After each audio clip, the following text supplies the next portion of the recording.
सबसे पहले तो कुछ आसान क्वेश्चन से चालू करते हैं जनरल प्रविष्टियों में, फिर धीरे धीरे अपन क्वेश्चन देखेंगे। सबसे पहला जो क्वेश्चन है वो है, पहला क्वेश्चन, प्रकाश ब्रदर्स की पुस्तक में निम्नलिखित लेन देनों के लिए जनरल में आवश्यक प्रविष्टियाँ कीजिए। जिसमें पहला लिखा हुआ है 2010 जनवरी 1, प्रकाश ने 6000 रोकड़ और 2000 के माल से व्यापार प्रारंभ किया। और इंग्लिश में लिखा हुआ है January 1, Prakash commences business with cash 6000 and goods worth 2000। तो इस क्वेश्चन के लिए सबसे पहले तो अपने को लेज़र खींचना पड़ेगा, जिसमें रहेगा दिनांक, डेट, विवरण, पर्टिकुलर्स, खाता पृष्ठ, विकलन राशि और समकलन राशि, डेबिट एंड क्रेडिट। तो सबसे पहले तो हमको उसमें लिखना पड़ेगा। सबसे पहले प्रकाश ब्रदर्स की पुस्तक में पंजी प्रविष्टियाँ, in the book of Prakash brothers journal entries. तो सबसे पहले जो है वो बोलता है कि प्रकाश ब्रदर्स ने 6000 के रोकड़ और 2000 के माल से व्यापार प्रारंभ किया। तो सबसे पहले तो हमको लिखना पड़ेगा, सबसे पहले 2010 जनवरी 1। आप लोगों को एक चीज़ ध्यान रखना है, जो अपना जर्नल एंट्रीज होगी या जो भी खाते आप बनाओगे वो स्पष्ट रूप से होने चाहिए, एग्ज़ाम में अच्छे दिखने चाहिए, ताकि एग्ज़ामिनर जो चेक करने वाला है उसको आपका आंसर शीट देख के उसको अच्छा लगना चाहिए। ठीक है। तो सबसे पहले बोलता है कि प्रकाश ब्रदर्स ने 6000 के रोकड़ और 2000 के माल से व्यापार प्रारंभ किया। ठीक है। तो सबसे पहले तो जब भी कैश आएगा, मतलब व्यापार में, बिजनेस में जब भी कैश आएगा, रोकड़ आएगा, तो वो हमेशा डेबिट होता है। ठीक है।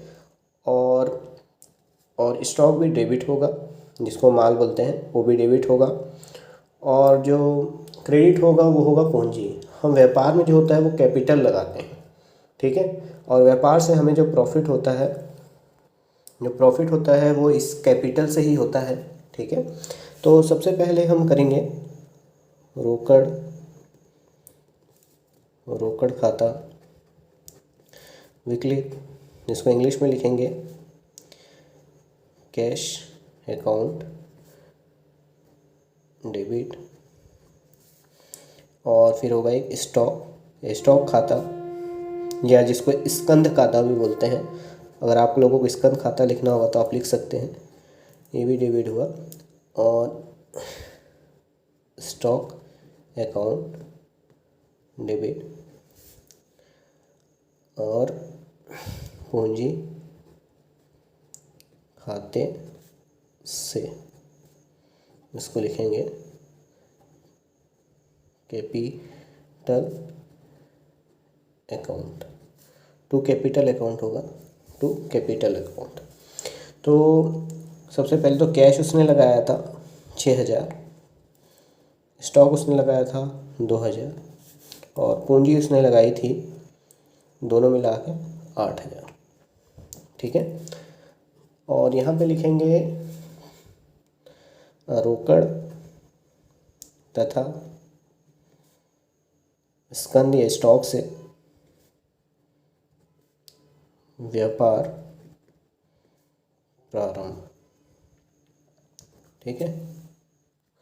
इंग्लिश में आप लिख लीजिएगा, business start with cash and stock. तो ये हमारा एक एंट्री कंप्लीट हो गया है। अब जो सेकेंड एंट्री है वो है, देखिए क्या लिखा हुआ है,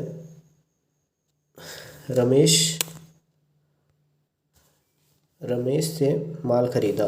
कितने का खरीद रहे हो? 2000 का। ठीक है। तो रमेश से माल खरीदने में आप हमेशा याद रखिएगा कि ये जो स्टॉक खाता होता है, इसके लिए 2 प्रकार के खाते और खोले जाते हैं। 4 प्रकार के खाते खोले जाते हैं स्टॉक के लिए, जो होता है, जिसमें से पहला होता है क्रय खाता, सेकंड होता है विक्रय खाता, थर्ड होता है क्रय वापसी खाता, और एक होता है विक्रय वापसी खाता। जब भी डेबिट या क्रेडिट होगा स्टॉक, तो हमेशा ये खाते डेबिट या क्रेडिट होंगे। ये चीज़ों का आपको ध्यान में रखने हैं, ठीक है।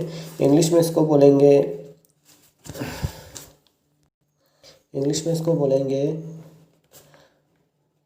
परचेस अकाउंट, और इसको सेल्स अकाउंट, और इसको बोलेंगे परचेस रिटर्न्स,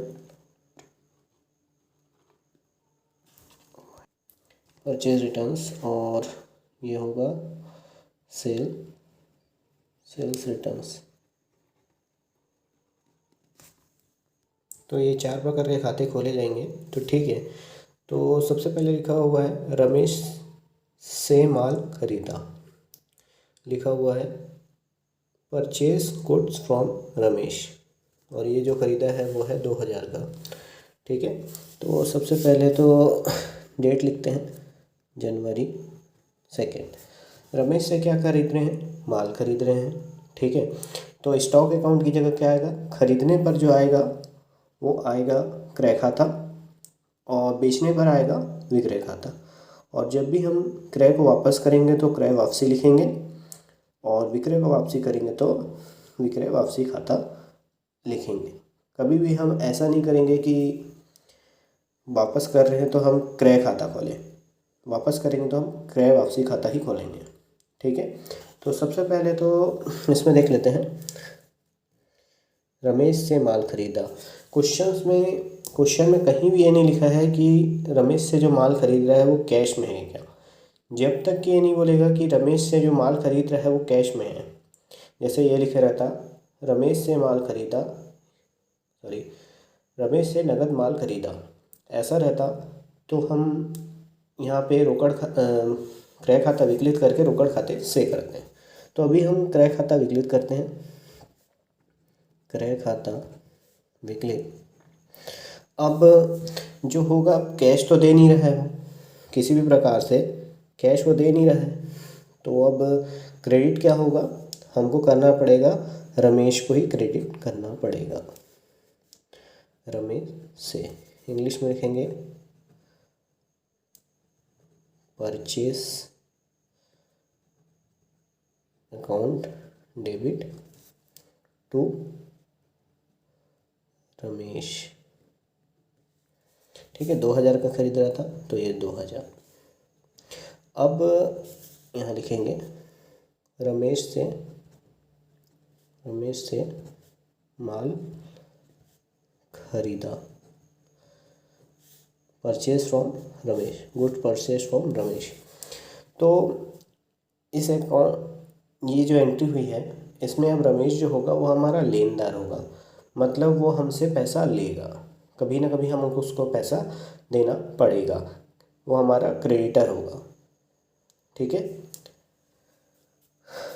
तो 3rd नंबर की एंट्री देखते हैं, फिर से लिखा हुआ है 2nd नंबर में नगद माल खरीदा। देखिए अब लिखा हुआ है नगद माल खरीदा, तो अब लिखेंगे हम जनवरी 2। नगद माल खरीदेगा तो माल आएगा तो क्रय खाता विकलित,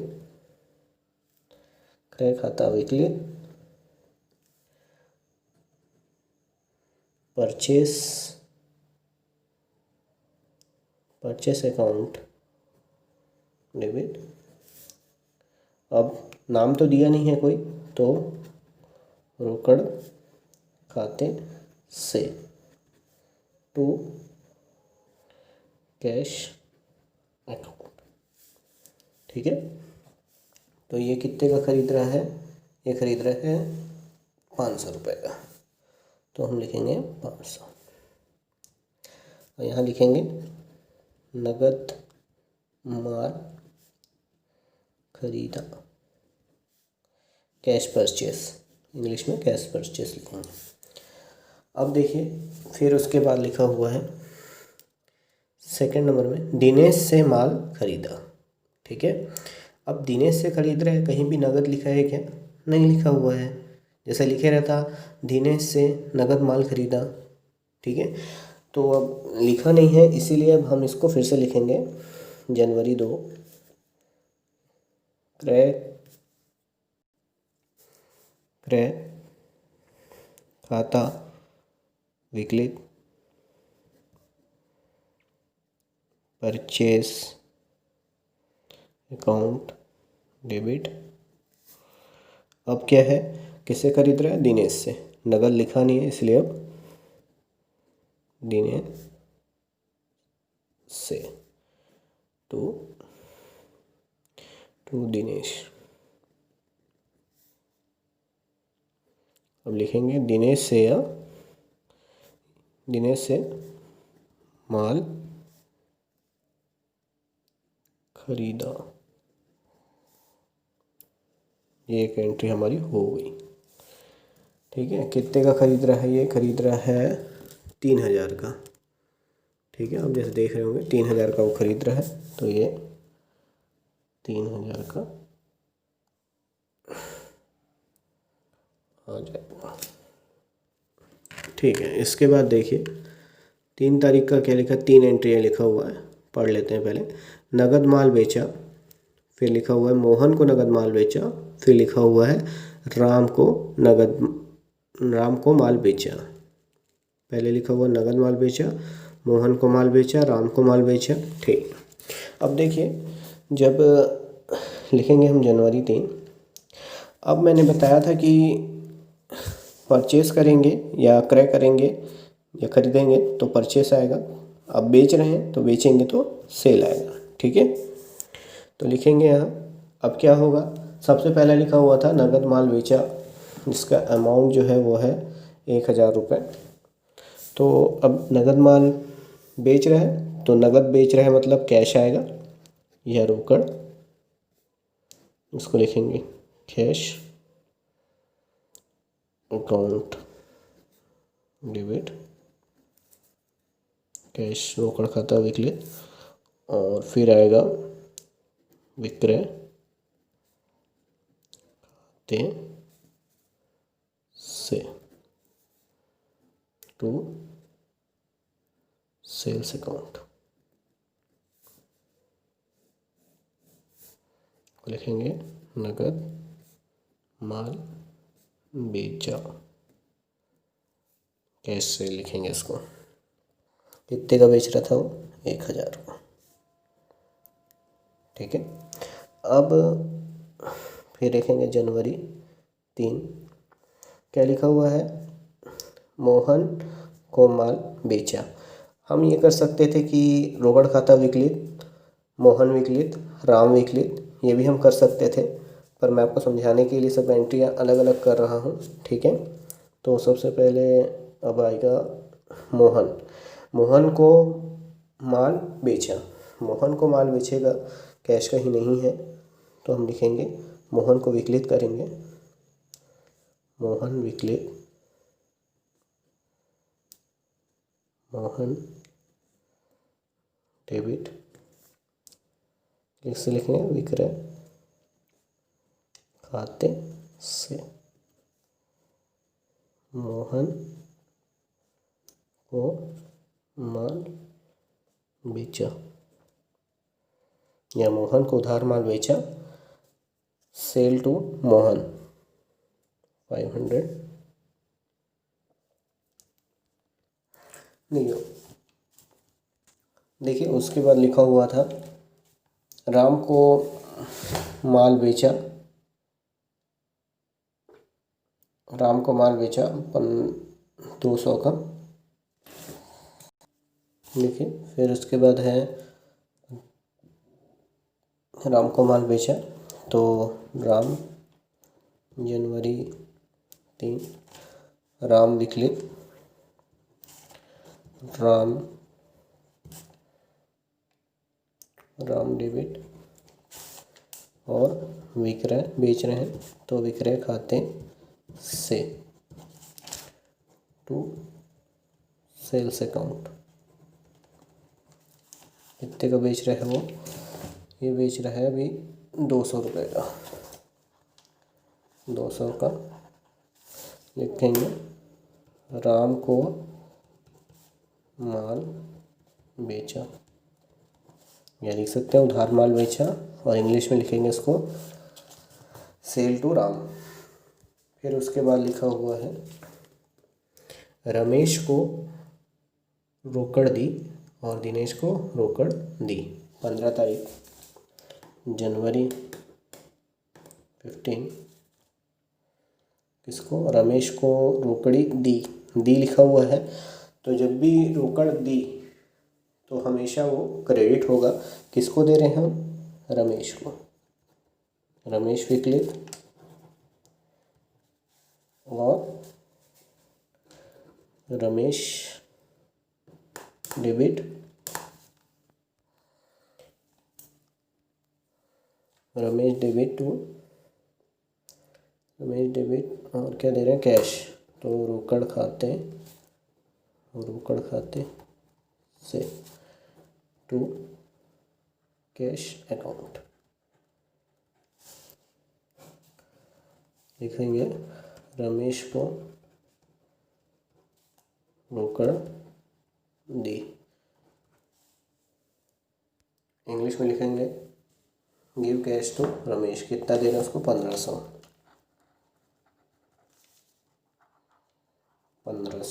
फिर उसके बाद लिखा हुआ है, फिर लिखेंगे जनवरी 15, दिनेश को रोकड़ दे रहे हैं। तो दिनेश विकलित, दिनेश डेबिट और क्या दे रहे हैं, रोकड़ दे रहे हैं। तो रोकड़ खाते से टू कैश अकाउंट। ठीक है, दिनेश को रोकड़ दिया, नगद दिया। कितना दे रहे हैं, 500 रुपये। ठीक है, यहाँ पे थोड़ा सा मिस्टेक हो गया था, आगे पीछे हो गया था, तो मैं इसको ठीक कर दिया हूँ। ठीक है, ये जो होगा वो क्वेश्चन का बन गया। अब सबसे लास्ट में हमको यहाँ पे टोटल करना पड़ेगा, यहाँ पे एक टोटल करना पड़ेगा। ठीक है, मैं टोटल करके बताता हूँ। इसका जो टोटल आएगा वो आएगा 18,200। ये टोटल करना ज़रूरी है, इसका नंबर एग्ज़ाम में कटेगा। अगर आप टोटल नहीं करोगे तो इसका नंबर जो होता है वो एग्ज़ाम में कटता ही है। देख लीजिए, ये क्वेश्चन है।